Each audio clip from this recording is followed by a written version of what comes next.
नमस्कार,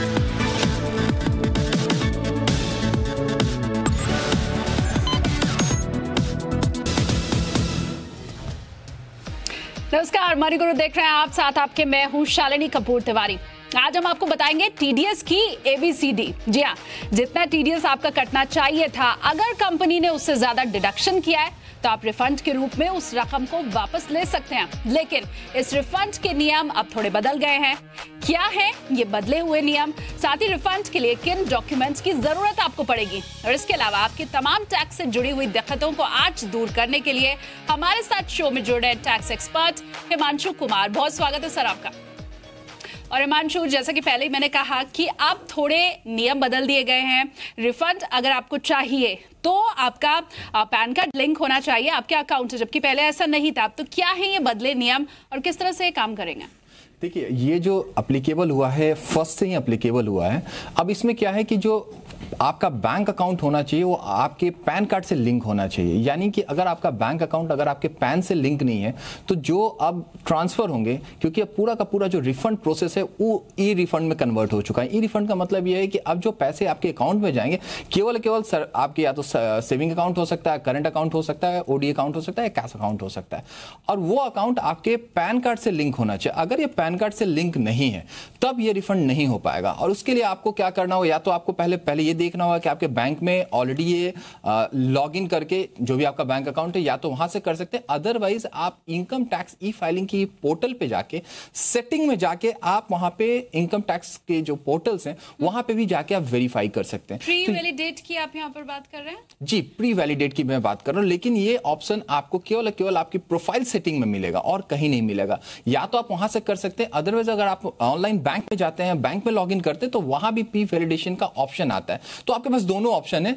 आप कहीं से भी जाके कर सकते हैं। लेकिन एक चीज आप जान लें कि अगर आपका अकाउंट पैन से लिंक नहीं है तो अब आपको रिफंड नहीं मिलने वाला है। क्लियर शब्दों में अगर हम बात करें तो रिफंड नहीं मिलने वाला है अगर आपका अकाउंट पैन कार्ड से लिंक नहीं है, क्योंकि ये जो मॉडिफिकेशन है अभी 2-3 दिन पहले ही आया है, 1 अप्रैल से एप्लीकेबल हो चुका है। और डिपार्टमेंट ने बहुत क्लियर कट मैसेज दे रखा है कि अब जो भी ट्रांसफर होगी ई ट्रांसफर होगी, उसमें कहीं किसी भी तरह की हैंकी पैंकी कोई चीजें नहीं हो सकती हैं। बिल्कुल। और देखिए, अपने व्यूवर्स को मैं बता दूं, टैक्स से जुड़ी हुई आपकी क्वेरीज हैं तो ट्विटर और फेसबुक के ऊपर हम लाइव हैं। आप चाहें तो कमेंट सेक्शन में अपने सवाल लिख सकते हैं और हिमांशु उसका सीधा जवाब भी आपको देंगे। और हिमांशु, जैसा आपने बताया कि प्री वैलिडेट अगर हमें करना है तो हम ऑनलाइन इस चीज को कर सकते हैं, और इसके अलावा आपने कहा कि बैंक के थ्रू भी जहां हमारा अकाउंट है वहां हम जाकर के इस काम को कर सकते हैं। बैंक भी इस प्रक्रिया में साथ देगा? यस, अगर आप अपने बैंक अकाउंट में लॉगिन करते तो वहां भी प्री वैलिडेशन का ऑप्शन आता है। आप वहां से भी जाके अपने अकाउंट को वैलिडेट कर सकते हैं, कोई प्रॉब्लम नहीं है। वहां पे थोड़ा सा टाइम ज्यादा लगे, लगभग 24 आवर्स से 48 आवर्स का टाइम लगता है, इससे ज्यादा टाइम नहीं लगेगा। लेकिन ये ज्यादा अच्छा होगा अगर आप अपने बैंक अकाउंट के थ्रू ना करके अगर इनकम टैक्स की पोर्टल पे अगर आप अपने प्रोफाइल सेटिंग में जाते हैं और वहां से करते तो बहुत ही आसानी से ये हो सकता है। तो वहां पर ज्यादा परेशान होने की जरूरत भी नहीं है। आपके पास दोनों ऑप्शन है, आप जहां से चाहें ये ऑप्शन अवेल कर सकते हैं। तो मुझे नहीं लगता है कि अब जो टेक्नोलॉजी में जो अगर हम बात करें तो डिपार्टमेंट इसको बहुत तेजी से अपग्रेड कर रहा है, तो ये आपके लिए भी अच्छा है, क्योंकि जो रिफंड प्रोसेस है वो बहुत तेजी से अपग्रेड भी हो रहा है। यानी कि जो पहले रिफंड आने में जो बहुत टाइम लगता था, अब वो टाइम भी बहुत कम हो जाएगा। एक चीज और ध्यान रखें, आधार मैंडेटरी नहीं, लेकिन अगर आपने आधार से अपने अगर अकाउंट को लिंक कर रखा है उस केस में जो आपका रिफंड है और फास्ट हो जा रहा है। तो बहुत कम टाइम में हो सकता है कि आपका पैसा आपके अकाउंट में आ जाए। तो पहले जो आपको चेक के थ्रू भी मिल जाया करता था रिफंड, अकाउंट पे ही वो चेक होता था, वो अब बंद कर दिया गया है। अब सिर्फ और सिर्फ आपके अकाउंट में डायरेक्ट पैसे आएंगे, और इसके लिए पैन कार्ड और अब आपके जो लिंक होना ज़रूरी है, पैन कार्ड, और इसके अलावा आपका जो बैंक का खाता है, अगर वो लिंक नहीं है तो आपको आगे दिक्कत आ सकती है। और जैसे कि हिमांशु ने कहा कि आप इस काम को अब खुद ही कर सकते हैं, घर बैठे कर सकते हैं, तो बहुत ज़्यादा इसमें आपको परेशान होने की ज़रूरत भी नहीं है। आगे अगर हम बात करें कि टीडीएस का अगर मुझे रिफ़ंड चाहिए और कई जगह मैंने इन्वेस्टमेंट किया हुआ है या कुछ ज़रिए से जहां मैं टैक्स बचा रही हूँ, डॉक्यूमेंट्स हिमांशु क्या कुछ देने होंगे? देखिए, पहली चीज कि ये जो महीना है बहुत इंपॉर्टेंट महीना होता है एम्प्लॉयर के हिसाब से। यानी कि अगर आप कहीं जॉब करते हैं अगर और आपने अपने डॉक्यूमेंट प्रॉपर सबमिट नहीं किया है तो जो टीडीएस है ऑलरेडी जनवरी फरवरी में तो कट ही चुका होगा, लेकिन अभी भी अगर आपके पास ऑप्शन है कि अगर आपने किसी भी तरह का डिक्लेरेशन दे रखा था और उसके ओरिजिनल पेपर अगर आपने नहीं दिए तो वो अभी भी आप दे सकते हैं, और जो आपका एक्स्ट्रा टीडीएस कटने वाला है उसको बचा सकते हैं। जैसे हो सकता है कि आपने एटीसी में कुछ डिक्लेरेशन दिया हो बट वो पेपर नहीं दिया हो, एटीडी का नहीं दिया हो, या किसी और तरह के एचआरए के जो पेपर थे उसको आपने कंप्लीट नहीं किया। तो अगर आपने इस तरह का कोई पेपर कंप्लीट नहीं किया तो आपके लिए इंपॉर्टेंट ये है कि आप जितनी जल्दी ये पेपर दे सकते हैं आप दे दीजिए 31 के पहले। अदरवाइज जो अमाउंट ऑफ द टीडीएस, जो आपका टीडीएस कटने वाला वो ज्यादा कैलकुलेट होकर ज्यादा कट जाएगा, फिर आपको रिफंड में जाना पड़ेगा। उससे बेटर ऑप्शन होगा कि आप अपने सारे पेपर और डॉक्यूमेंट अभी पूरा कर लें। अच्छा, अगर मैं लास्ट डेट की यहाँ पर बात करूँ हिमांशु, क्योंकि कंपनीज तो क्या होता है ना, जनवरी से ही आपके ऊपर प्रेशर बनाने लग जाती हैं कि जो भी आपके डॉक्यूमेंट्स हैं वो आप तुरंत दे दें। जनवरी में हो सकता है कुछ लोग ना दे पाए हो, फरवरी में हो सकता है कुछ लोग ना दे पाए हो, तो लास्ट डेट इसकी क्या है जब एक आदमी डॉक्यूमेंट सबमिट कर सकता है? देखिए, अगर आप उसकी बात करें तो जितना जल्दी आप पेपर दे दो उतना अच्छा होता। अब तो ऑलरेडी अगर एचआर की आप प्रोसेस को देखें तो टाइमिंग ऑलरेडी जा चुकी है। तो मेरे हिसाब से अगर अभी भी बहुत कंपनी पेपर नहीं ले रही होंगी, लेकिन अभी भी अगर आप अप्रोच करते हैं डिपार्टमेंट जो भी आपका एचआर डिपार्टमेंट है वहां पे अगर आप जाके उसको अप्रोच करते हैं तो हो सकता है कि वो आपकी बात सुन ले और जो आपके पेपर हो एक्सेप्ट कर ले। तो मेरे हिसाब से अभी भी कुछ कंपनी में हो सकता है, हर जगह तो पॉसिबल नहीं है क्योंकि वो टाइम निकल चुका है, क्योंकि मेन जो टाइम होता है जनवरी फरवरी का होता है। तो मेरे हिसाब से आप जितनी जल्दी अगर अपने एचआर से बात कर ले वो उतना अच्छा होगा। अच्छा हिमांशु, ज्यादातर लोग क्या करते हैं ना, आनंद फानंद में टैक्स बचाने के लिए इन्वेस्टमेंट करते हैं या सही जगह जहां उन्हें निवेश करना चाहिए शुरू से वो नहीं सोचते हैं और बिल्कुल लास्ट मोमेंट पे ही डिसाइड करते हैं। तो ऐसे अगर हम इंस्ट्रूमेंट की बात करें जहां पर कोई टैक्स बचा सकता है तो वो इंस्ट्रूमेंट कौन से होंगे? अभी भी क्या वक्त लोगों के पास बचा है कि वो इन जगहों पर निवेश करें और टैक्स बचा सकें? देखिए, अगर मैं उसकी बात करूं तो अभी भी टाइम है आपके पास, 31 तक का टाइम होता है टेक्निकली। मैं अगर बात करूं तो 31 के पहले अगर आपने अभी इन्वेस्ट नहीं किया है और अगर आपने एटीसी में या उस तरह की चीज़ों में आपने पैसा नहीं लगाया तो अभी भी आपके पास समय है।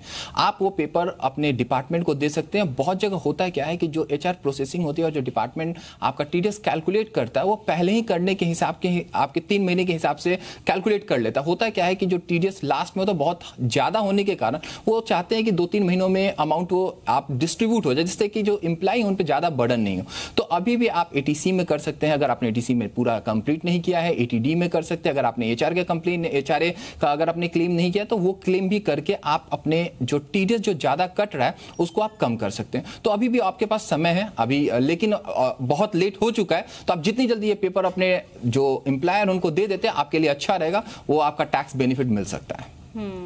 बिल्कुल, तो कई इंस्ट्रूमेंट ऐसे हैं जहां पर आप टैक्स बचा सकते हैं और अभी भी जैसा हिमांशु ने कहा कि आपके पास वक्त है, कम से कम 31 मार्च तक का तो है ही। तो देर अभी भी नहीं हुई है, बहुत ज़्यादा देर हो जाए इससे बेहतर है कि आज ही आप तमाम ज़रूरी कदम उठाना शुरू कर दें।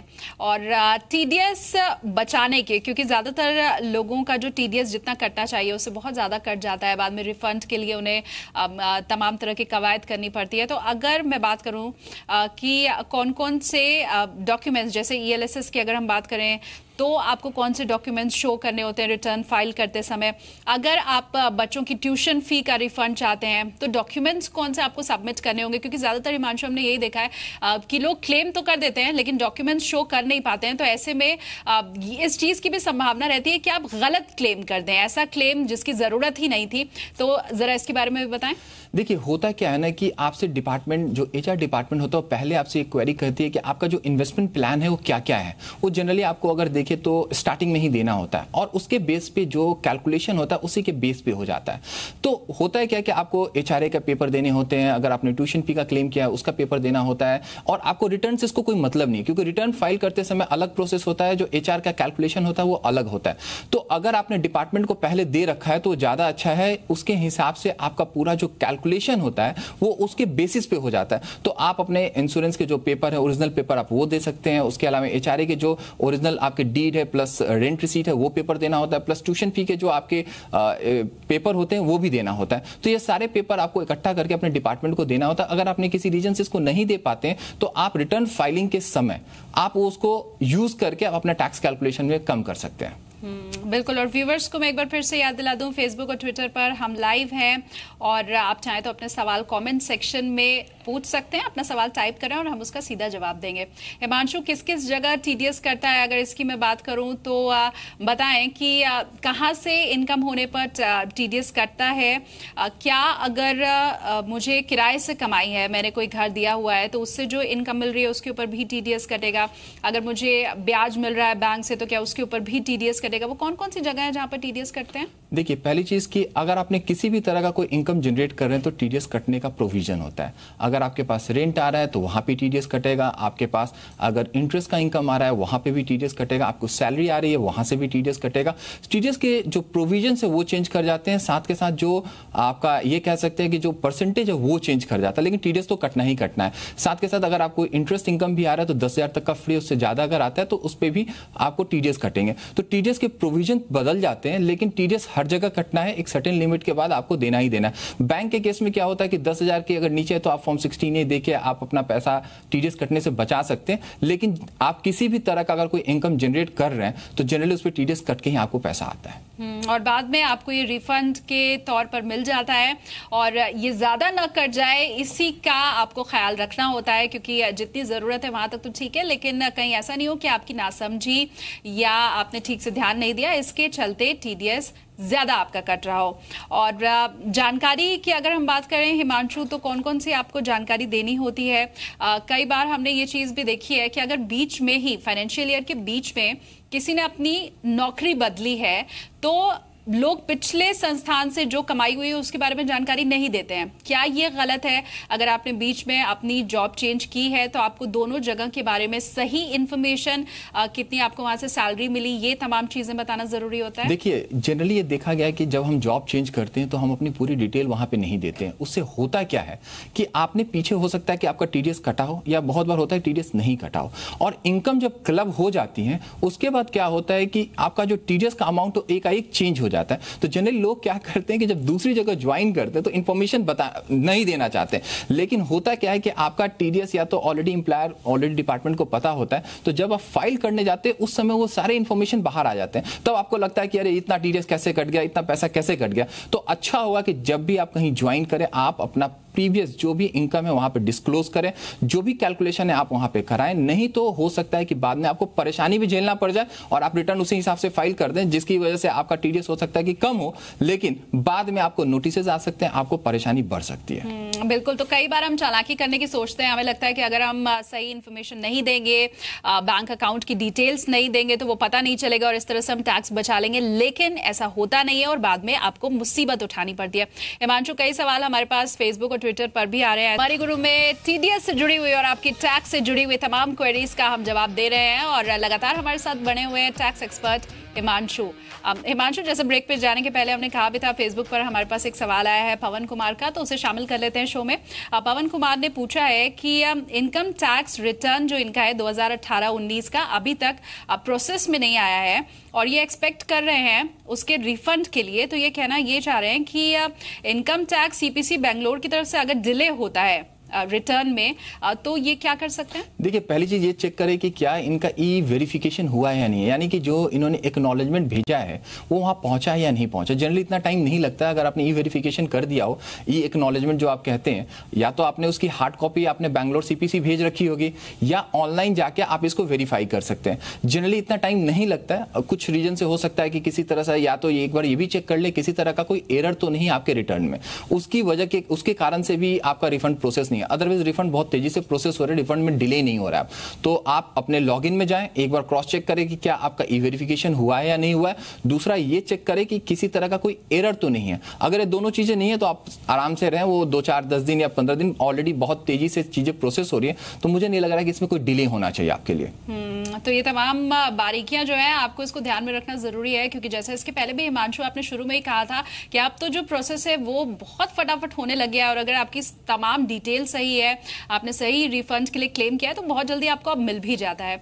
और एक और सवाल फेसबुक पर ही हमारे पास आया ललित नागपाल का, तो उसे भी शो में शामिल कर लेते हैं। इनका कहना है कि इनका बेटा पिछले 9 महीने से सिंगापुर में जॉब कर रहा है, वर्क वीजा इन्हें 2 साल का मिला हुआ है इनके बेटे को, और सिंगापुर में जो कंपनी है वो ऑलरेडी इनकम टैक्स डिडक्ट कर रही है। तो सवाल इनका ये है कि क्या इंडिया में इनकम टैक्स इन्हें फाइल करना होगा, पहला। और ये जानकारी ये दे रहे हैं कि इनका बेटा सिंगापुर में फिलहाल जून 2018 से जॉब कर रहा है, तो क्या टैक्स लायबिलिटी इनकी इंडिया में भी बनती है? देखिए, इसमें एक चीज मुझे पता नहीं चला कि जो इनका टीडीएस कट रहा है वो इंडियन कॉन्टेस्ट में कट रहा है या बाहर के तो जब तक वो इंडिया में तब तक का तो इन्हें रिटर्न फाइल करना पड़ेगा। दूसरा, इन्हें ये देखना होगा कि क्या जब से ये बाहर काम कर रहे हैं तो इनका स्टेटस क्या है, अभी एनआरआई है या किस तरह का स्टेटस? एनआरआई है, ये बता रहे हैं कि एनआरआई के तौर पे काम कर रहे हैं। सो एनआरआई के तौर पे काम करे तो इनका जितना इनकम इंडिया से एक्रू हो रहा है, आईटीआर 2 फाइल करना पड़ेगा, उसका क्लेम यहाँ पे करना ही करना पड़ेगा। आपके पास कोई ऑप्शन है। लेकिन जो सिंगापुर से जो इनकम एक्रू कर रहे हैं उसको यहाँ पे दिखाने की जरूरत नहीं, क्योंकि वो इनकम इंडिया में एक्रू एंड अराइज नहीं हो रहा है। तो जब तक वो इंडिया में एक्रू एंड अराइज नहीं होगा या इंडिया से किसी तरह का उसका कनेक्शन नहीं हुआ, उस इनकम पे इंडिया में आपको टैक्स देने की जरूरत नहीं है। लेकिन एक चीज देख लेंगे, क्या आपने उसका सिंगापुर में इनकम टैक्स पे किया है या नहीं किया। अगर आपने वहां पे कर रखा है तो यहाँ पे उस इनकम से कोई लेना देना नहीं है आपको। ठीक है, तो जून 2018 के पहले की इनकी जो भी इंडिया की इनकम है वो इन्हें दिखानी होगी। और जैसा आपने कहा है कि अगर वहां ये इनकम टैक्स दे रहे हैं, जैसा कि इन्होंने लिखा भी है कि सिंगापुर की कंपनी इनकम टैक्स जो है वो काट रही है, तो फिलहाल उसकी यहाँ पर तो इन्हें टैक्स भरने की जरूरत नहीं है। चलिए आगे बढ़ते हैं और अब बात कर लेते हैं बाकी उन तमाम इंस्ट्रूमेंट की जहां पर आपका टीडीएस कटता है, आप बचा सकते हैं। किस तरह से ज्यादा आप टैक्स बचाएं, क्योंकि अब तो बिल्कुल आखिरी वक्त ही गया, बहुत ज्यादा सोचने समझने का भी आपके पास वक्त नहीं है, बस तुरंत आपको एक्शन में आना होगा। होम लोन की अगर मैं यहाँ पर बात करूं हिमांशु, तो उस पर किस तरह का प्रोविजन है? होम लोन के ब्याज के ऊपर कितना आप टैक्स बचा सकते हैं? देखिए, पहली चीज की होम लोन में 2 पार्ट होता है। उसमें पहला पार्ट होता है कैपिटल का, दूसरा पार्ट होता है इंटरेस्ट का। कैपिटल जो पार्ट होता है वो एटीसी के अंतर्गत आ जाते हैं, यानी कि जो आप एटीसी का जो क्लेम करते हैं उसमें लेके चले जाते हैं। और इंटरेस्ट में आप 2 लाख तक का क्लेम कर सकते हैं। अगर आप फर्स्ट टाइम बायर है तो एक्स्ट्रा 50,000 का और भी है, उसके अलग प्रोविजन है। बट आप समझे कि 2 लाख का इंटरेस्ट का बेनिफिट आप ले सकते हैं। और ये कैलकुलेशन में अगर आपने अपने एम्प्लॉयर को नहीं दिया है तो आप देखिए इसका भी बेनिफिट ले सकते हैं। यानी कि जो कैपिटल पार्ट था वो एटीसी में चला जाएगा। अगर आपने एटीसी में ऑलरेडी इन्वेस्ट कर रखा तो वो तो है ही, और मैक्सिमम जो उसका कैप है 1.5 लाख का ही है, तो जो भी कैपिटल होगा वो इसमें आएगा। और जो इंटरेस्ट होगा सेक्शन 24 में चला जाता है, और वो वहां पे 2 लाख की कैपिंग कर दी गई है। पहले यहाँ पे कैपिंग नहीं थी, लेकिन अब ये कैप हो चुका है। और आप मैक्सिमम जो बेनिफिट इंटरेस्ट का ले सकते हो 2 लाख तक का ही ले सकते हो, उससे ज्यादा नहीं ले सकते। और अगर यहीं पर मैं एचआरए की भी बात कर लूं, क्योंकि अब कितनी उसमें छूट मिलती है बहुत से लोगों को ये जानकारी नहीं है, उस कैपिंग की यहाँ पर भी आप बात बताएं कि कितनी छूट कोई ले सकता है एचआरए में?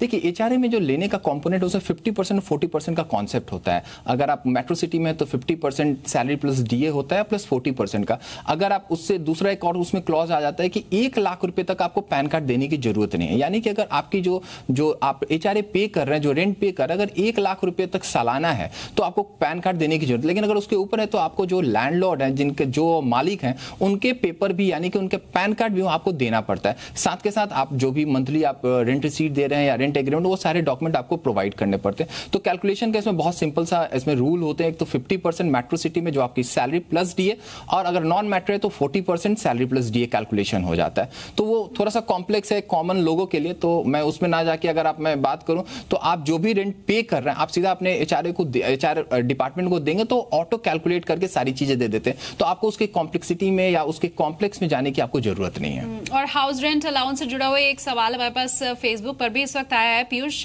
पटेल हमसे पूछ रहे हैं कि पेपर इन्हें क्या शो करना होगा होम रेंट के लिए? क्या सिर्फ अगर ये रेंट एग्रीमेंट का कागज दे दें तो वो चल जाएगा क्या?